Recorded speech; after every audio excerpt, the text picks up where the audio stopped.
Welcome to the Traveling Professors. I'm Professor Bob. And I'm Professor Sheri. And together we are the Traveling Professors. Welcome to show number 105. Today, Sheri and I are going to take you on a walking tour of Lycabettus Hill, which will also include the funicular that goes up to its summit, as well as the Chapel of St. George and the most beautiful view that you could possibly find in Athens. However, before you intend on walking up this hill or getting to the top of the hill, you want to make sure of one thing. Besides being in good shape, you also need to make sure that it is a clear day, because Athens is noted for air pollution. And so sometimes it's not a very clear day. So that's one thing you want to check out before making that trek. What you see here is our target for today. This is the Mount of Lycabettus. It's also known as Lycabettus in Greek. Now this is from a picture we took of it from the Acropolis with a telephoto lens. So it's a lot further away than you think it is. This is a 277 meter or 908 foot tall rock, and it is the summit is the highest point in central Athens, and you can see the pine trees that cover its base.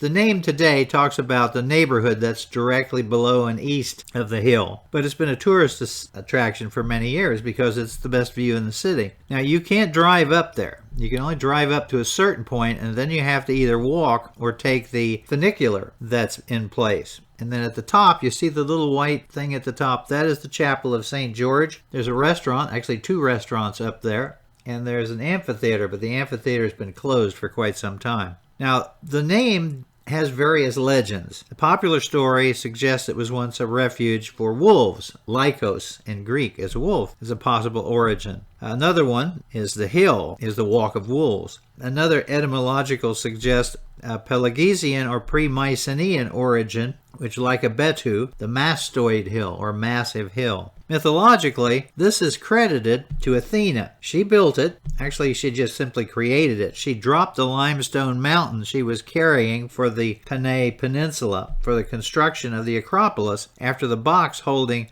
Aristodonius happened to be open. So here's our trusty map. So how in the world did we get up here? Well, we could have taken a cab to the base of it where the funicular is and then gone up and then come back down and then try and find a cab again.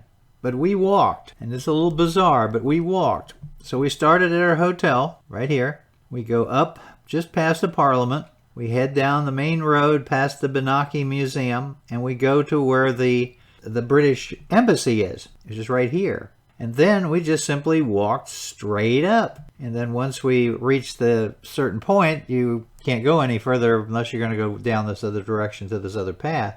But the funicular is right here. So we took the funicular up and the funicular down, and of course the trip back was really easy. It's very nice. We just walked straight down the nice hill, got on the metro, and took a shortcut back to the Placa so we could just walk a little bit. We were pretty exhausted by the time we were done. So here we are walking by the Parliament building, and then we head down to where the British Embassy is, and then it's just a straight walk up the street. Well, up and up and up this street. So we start up, and then here's a view looking back, because for the earlier part of it, doesn't seem to be too steep. It's a view back down. And then there's a stop where Sheri's taking a little break. And then we reach about halfway point, and then it starts looking like this. And you can see the steps in front of us, and you see how it begins to go up, and it's that steep the rest of the way.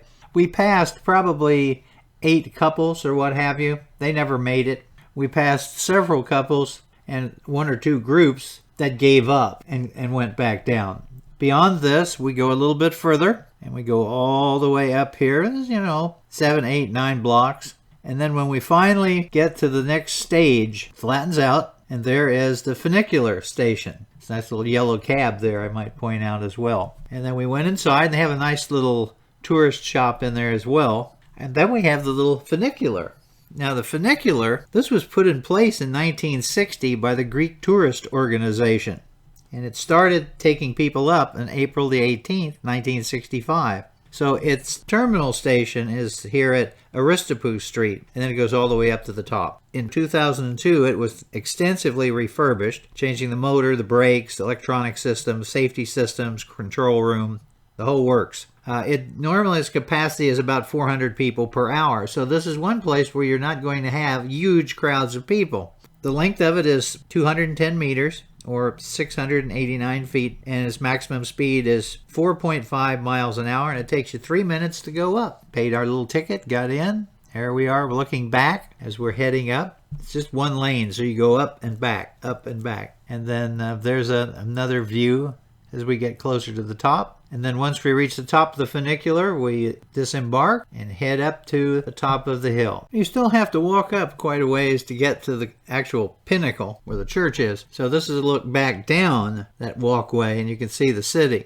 We're getting ready to go through a restaurant area, which is directly below, and it also sits up a little higher. But the building you see at the top is the St. George's Chapel. Now, this is a whitewashed chapel. It's a landmark building that obviously you can see from everywhere in the city. We saw it from the Acropolis. It's dedicated to St. George, and this one was built in the 19th century, in the 1800s. And it replaced an older Byzantine church, which was dedicated to the prophet Elijah. Now, when the first church fell into disrepair, they just left it alone, and a new one was then built over the top, dedicated to St. George. And they did add on to it at the time an extended version, two additional chapels, one of the prophet Elijah and one to St. Constantine. As I said before, because the hill was so difficult to climb, these structures were abandoned and fell into disrepair by the 1800s. In 1834, a monk named Emmanuel Luludocus scaled the mountain, cleared the ruins. Actually, he rebuilt the chapel of the prophet Elijah and dedicated it to St. George. But when the monk didn't return from his climb, those who knew him assumed he had died during the climb. 3 years later, some Athenians saw lights on the top of the hill, and climbing up to discover the monk had made a small paradise with a garden and a patio and started reconstructing the church. So that's what you see here. Now, they were doing services when we arrived, and they do services during this twilight period, so we didn't go in and take any pictures. But this is the one place where you can have a little bit of a problem with crowds. This is the main point, which points out into the city. There's plenty of other viewing area, but this is one of the better spots. And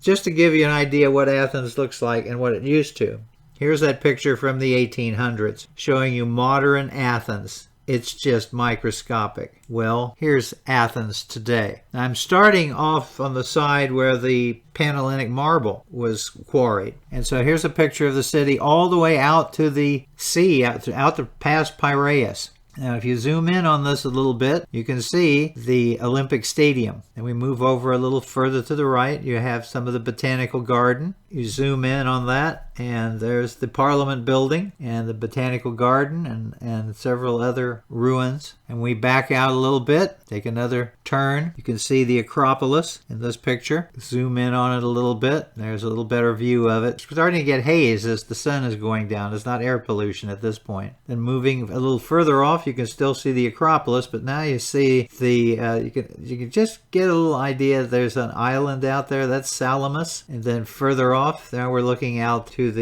a distant area where we have more of the buildings and homes. Here we have an area off to the side of the hill where you have some of the archaeological excavations going on. Then this is directly down below, and you see one of the churches there. And now we're on the back side, looking off to the back of where the church is located. And then we come full circle to the other area looking out towards the airport.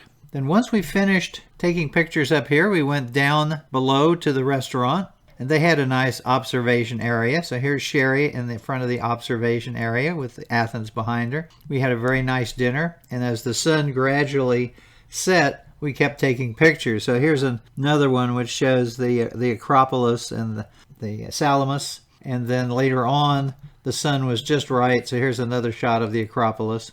And then here's an example of what we had for dinner, which was excellent.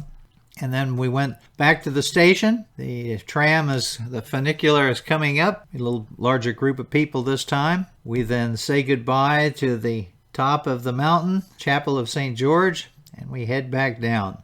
And then we just simply walk back, and it's a lot less catastrophic. You're looking, we're going downhill now. So there's a view heading down, and you can see areas where they have a lot of foliage. It's a beautiful walk. And then a little further down, you get about halfway down, and there's a major street that comes across. And then we can then go beyond that car and then continue our drop down. And then this is part of the British Embassy. And there's some actual excavations on the site off to one side of it. And then we went by the Parliament, looked out on Stygium Plaza. And that's the street straight ahead where you go down to Mastraki. And there's Sheri by the fountain. And then it's back to the Amalia Hotel and a little rest. Sheri and I hope you enjoyed the tour. Please come by our YouTube channel at Bob Packett, and please subscribe and leave some comments. Thank you very much. I've been doing podcasting on history for over 15 years. I've got over 4,000 shows, and I've done CDs, which of course can be sent out as USBs. So if you would really like to get more on history for free, then come by my website, as you see here, historyaccordingtobob.com, and see what's there. So thank you very much again.